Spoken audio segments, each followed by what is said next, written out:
Welcome to The Last Breakfast. Please enjoy the video. In this video, I will show how to change Coinbase email full guide. Start by signing into your Coinbase account on a secure device, then verify your identity using 2FA.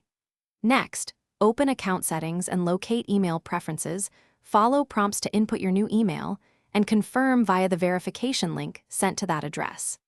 If you encounter errors, check spam folders and reattempt verification or contact support for assistance. Begin by logging into Coinbase and completing any two-factor authentication requirements. Open Settings, choose Profile or Account, and look for the Email Update field. Carefully type your new email address and save changes, then check that new inbox for a verification link. Click the link to finalize the change and sign back into Coinbase if needed. Keep a note of successful verification and test login to ensure the update completed correctly.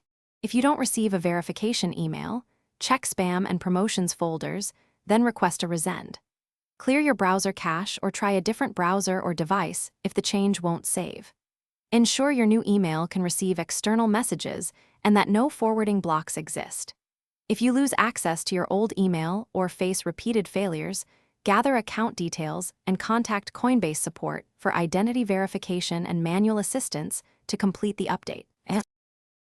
Thanks for watching. If this was helpful, leave a like and consider subscribing. See you next time.